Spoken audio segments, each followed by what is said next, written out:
Hey, what's going on? What's going on? This is Duke here.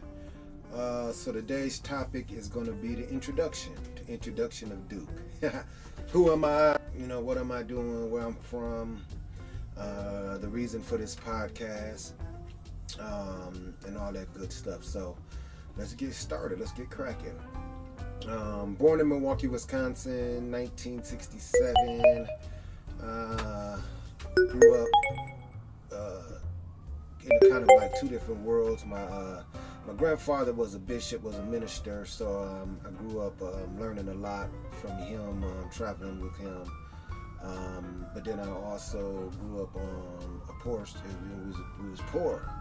Um, Back then, having a church wasn't like being a pastor of a church wasn't as a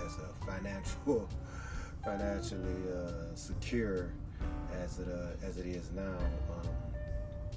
You know, in this world, in this day and age. But nonetheless, he was well off. He wasn't broke either. He wasn't a broke preacher. But because he had a lot of churches under him. So naturally, he got residuals from the different churches, tithes and offerings from the different churches, and so he was able to live a decent life for his time. He was able to, he had whatever he necessarily needed for his time.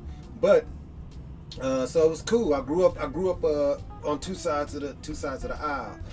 My grandfather was a minister, and then boom, on the other side of the aisle, there was the streets. Drugs, gangs, the life, pimping, whatever. We tried to get into back then. I wasn't much of a thief. I never really liked to rob people or steal nothing. Might have broken a couple of cars a couple of times, but that was about it. Let me see. Yeah.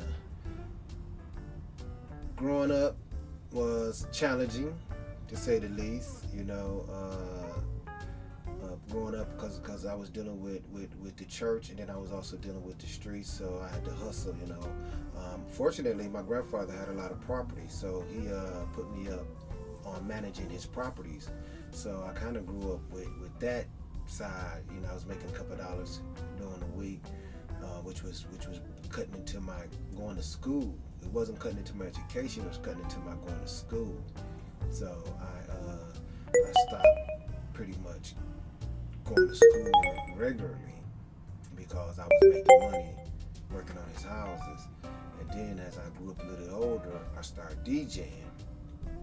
So once I started DJing, I started having parties in my mom's basement, quarter parties, 50-cent parties, and eventually I was at dollar parties. And so that put a little change in my pocket too early on. So I'm like about 14, 13, 14, 15. I'm kind of putting in a couple of $100 a week, in the hood. So that was really considered hood rich, because I was making drug dealer money, really. Back then they wasn't making that much money in drugs. Drugs wasn't like they are today. Same thing with everything else. But it was money in it. It was still money in it. So anyhow, I transitioned a little bit, went through the process, started a gang at the neighborhood Cherry Street Mob. Then grew up a little bit, started hustling into the with drugs, started getting into the game, with selling weed, and then also selling cocaine, mainly cocaine. I'm not too much sell weed because there wasn't no money in weed. I just smoked the weed. So I was just selling cocaine, and this was powder at the time too. I was selling powder more so than crack. I sold a little crack, but by the time the crack game was really kicking off, I was getting out the game.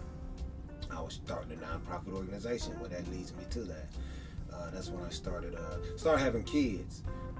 Fell in love. Had a stepdaughter, and I had my biological daughter, and I was like, you know what, man, I better figure this shit out, cause I ain't trying to go to jail. I ain't trying to lose my family. You know, I ain't want nobody else no nigga humping on my girl. You know, and I definitely want no nigga raising my kids. So I was like, you know, I got to figure this shit out.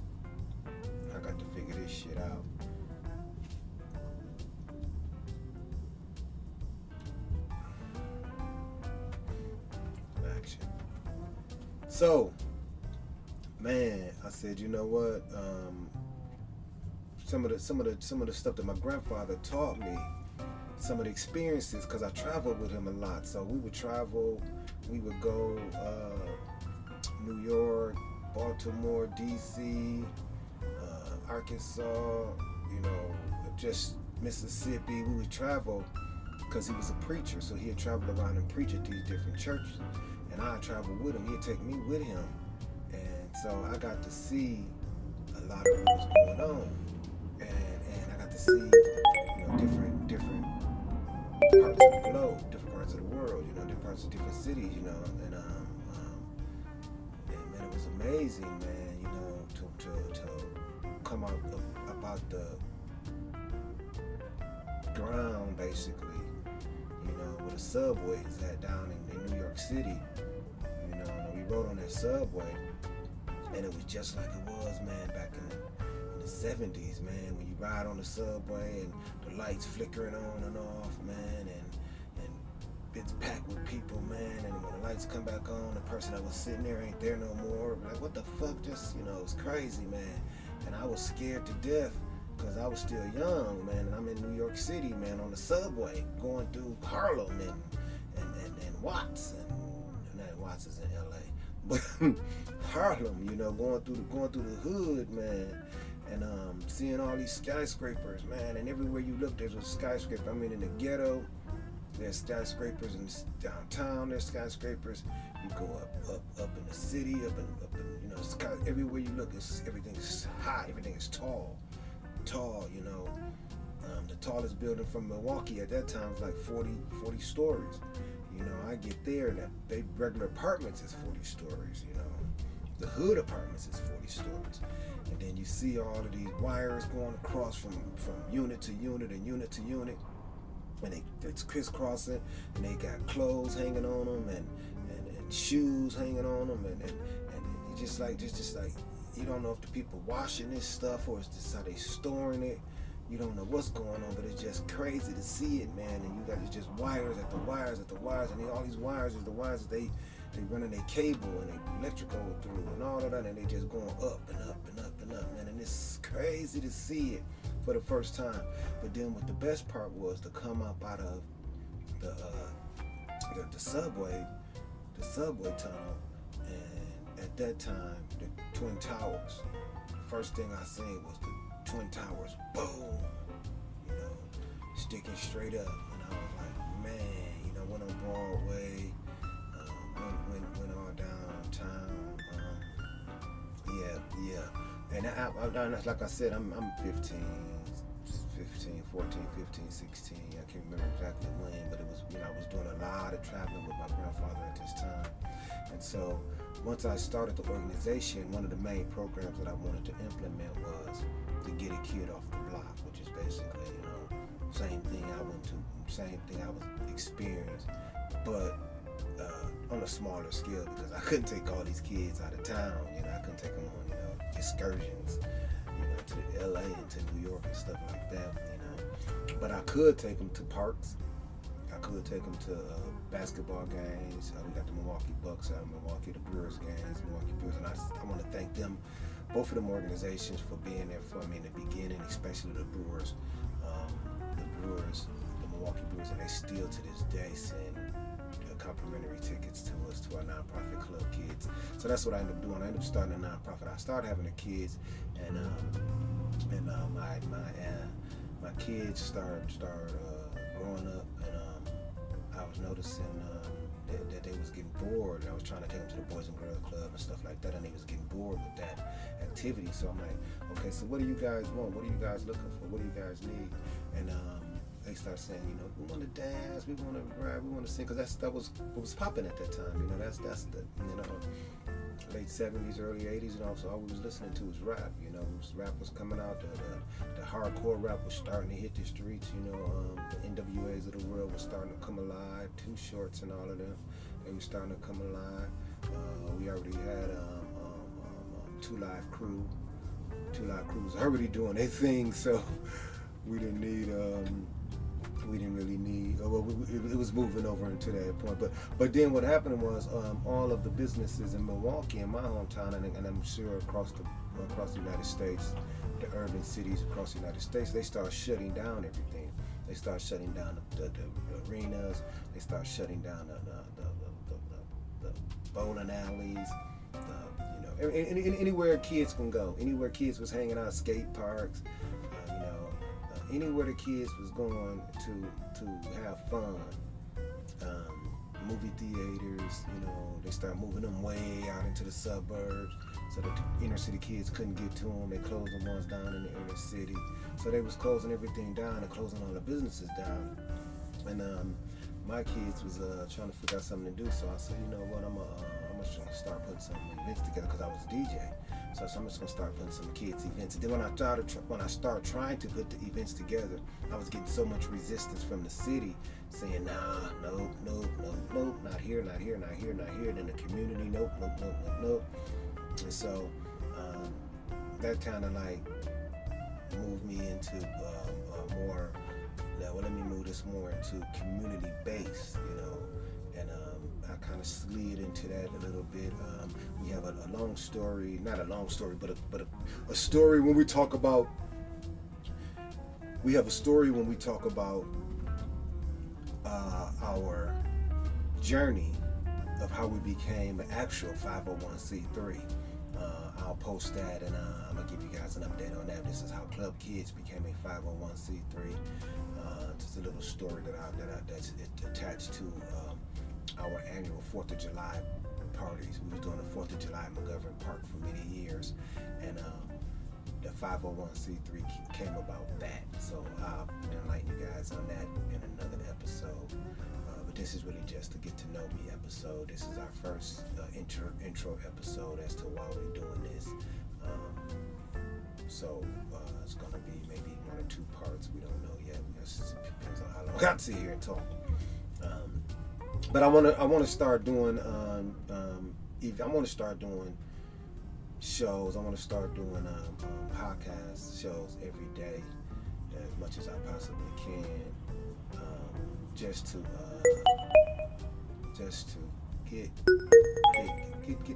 get the show on the road. That's my whole goal. Get the show on the road. I've been slacking, been working on 1,000 different things, you know, but I gotta really just get focused on this part of it, you know, get focused on this part of it, because this seems to be the part that gets you out there to the masses, and so that's our whole goal, to get out there to the masses. So anyhow, start having kids, and my baby was like, Daddy, we don't have nothing to do. And I was taking them to the Boys and Girls Club, and they was like, it's boring there. We want to, you know. And my kids come from the dancing and the hip hop and the music, because I'm a DJ, so they always have music. I'm always somewhere doing a show, and they there with me, or there's music in the house, or the music in the car, you know. So they grew up on music, and I always knew they can dance. I watched them, you know. So I watched them with other kids dancing, and I said, oh, my kids can dance, you know. So we started having the talent shows. And lo and behold, my kids was winning the talent shows. Then I was bringing in my nieces, because family was so huge. So the talent shows could just be all my nieces and nephews and all of that, and they'd just rock the talent show. And then we start bringing in, you know, other people start noticing us, and they wanted to bring their kids in. So we bring them on in. You know, we already got our talent. Y'all bring y'all talent in. So it morphed into a great event every summer. 4th of July was a really nice event. So we took that event. We ended up becoming a 501c3 nonprofit organization. Came up with Club Kids. Club Kids is Kids Endangered Save Incorporated. So it's an abbreviation of Club KIDS.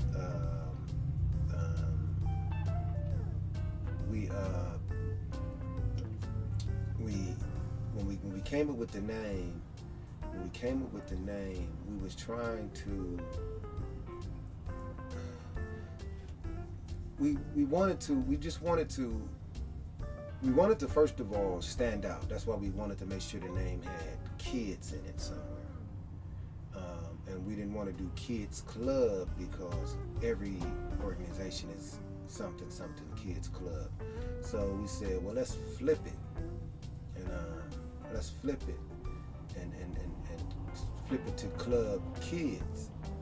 And then give the kids a meaning, which is Kids Endangered Saved Incorporated. So that's how we pretty much came up with that. Nothing, no big deal. But a lot of people to this day, they say kids club, and we say no, club kids. We flipped it, So we do that. But we notice it do after they say it a few times, it stick. So that's a good thing, and that was our goal. And then also, we know that a lot of people will solicit for donations, and we wanted to be in that pile. I'm sure when you get mail in your own home, it's a pile. You put a man and say, well, this going in this pile, this going in this pile, this going in this pile, this going in this pile. It might be urgent, not so urgent, and told to throw this shit in the garbage, pile. So we have a pile for. We figured that the businesses that was going to get our letters and get everybody else letters, they were going to have a pile, and we figured that the pile that says kids will be prominent more so than a pile that said homeless, which is just how it is. It's terrible, but it's just,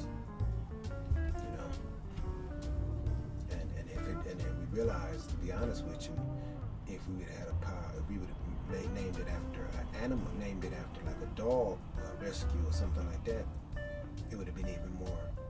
That's a better pile. So we live and learn. Honestly, America cares more about their animals than they do people, and more about people than they do inner city people, and then more about inner city people than they do homeless people. So it's weird, but it is what it is. What can we do? Keep keeping on, keep fighting, keep keeping on, keep fighting. So yeah, we are working now on this brand new app. This is our podcast. And let me tell you about the app too. Let me tell you guys about the app. I was about to skip over that, but let me tell you about the app. We designed the app. I designed the app basically about 3 years ago, right around pandemic time. I was dealing with some emotional stuff and body aches, and I was in a lot of pain, and it was a lot of emotion stuff. It was really crazy. I went through a really rough path. But while I was doing that, I was building this app out. The reason for the app at the time, I was building the app for the 2020 convention. So I started building the app in 2019. I was building it for the 2020 convention. The Democratic National Convention was scheduled to be in Milwaukee, Wisconsin, my hometown. And so I wanted to build a business resource app, the business locator type app, for the people that was coming to the convention. They said that's a big convention and a lot of people come from all over, and I wanted them to be able to find and help and support the local black businesses, urban businesses, and the community mom and pop stores. So I was going to build out this app, and so I was building out the app, and lo and behold, COVID come in. COVID kills everything, kills all of that. The convention ended up going virtual. The convention ended up going virtual, and so once the convention go virtual, my app is we need that app. It's virtual. You can't shop nowhere. So I pivoted. I said I gotta make this app now for all cities, not just my city. And lo and behold, I was the name mycitychannels.com. And so I started making the app. I started just incorporating all the different cities. I was in Vegas at the time, which I'm still in Vegas. So I started mainly with more Vegas stuff because I already had a bunch of Milwaukee stuff. So I started adding Vegas cities, Vegas bars, Vegas salons, Vegas car wash, Vegas, Vegas. So I started adding a lot of that. And then we evolved. Once we started that, then it kind of like changed the structure. What we gonna do? And now we got to add more features. So it was a process. We went when it's never gonna be done. I learned that from building the app. When you're doing a social media app and probably a lot of different apps, you're never done. That's why you see Facebook and X, better known as Twitter, which was a stupid ass idea of Elon Musk to change the name to X. That was just mind-boggling stupid to me, because everybody still referred to it as X, the site formerly known as Twitter, because saying I'm gonna send you an X is hard. I'm about to X you. That's hard when I'm about to tweet. Check out, here come a tweet. Look out, did you see so and so tweet? Or you go there and say, did you see so and so X? Be like, it's X. Damn, he got divorced. Damn, that's fucked up. Then they're gonna be like Chris Rock and go holler at Jada Pinkett and get the shit slapped out of him. You don't want that, right? So anyhow, I decided then to build it out. So we ended up building it out to mycitychannels.com. So that was our first build out, mycitychannels.com. So we built it out, built the whole app up, got done, man. And we built it up again, got done. And then we still was looking, because we wanted channels.com. But that domain name is locked in somewhere. We haven't had a chance to get it. We still, praying that one day we'll get it. But then we end up was able to get channels.biz. And so once we got channels.biz, we was like, okay, now that's cool. We like that. That says a lot. It covers a lot. It's simple. It's memorable. We can promote with that. So we got that domain. We locked that domain in. But then again, we had to go back in to the app and change a bunch of stuff. That took us back. That set us back again. Which is still changing stuff. You can never change everything. But we still my city channel.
ministry. I want you guys to know who I am. So anyhow, I rocked the nonprofit for many years out of Milwaukee, Wisconsin. Milwaukee, the politicians didn't show me that much love, and that was probably because I was, I was feisty. I wasn't the one that wanted to hang out with them and do brunch and lunch and be at the meetings and pat her on the back and all that shit. I wanted to get the job done. I rather hung out with the staff. So I was more hanging out with the staff. I'm in the back chilling. I didn't really, high and by, but just to sit there and shoot the shit, I wasn't into none of that. Just wasn't my thing. I just didn't get into it. I was trying to get results. If you motherfuckers weren't trying to help me get no results.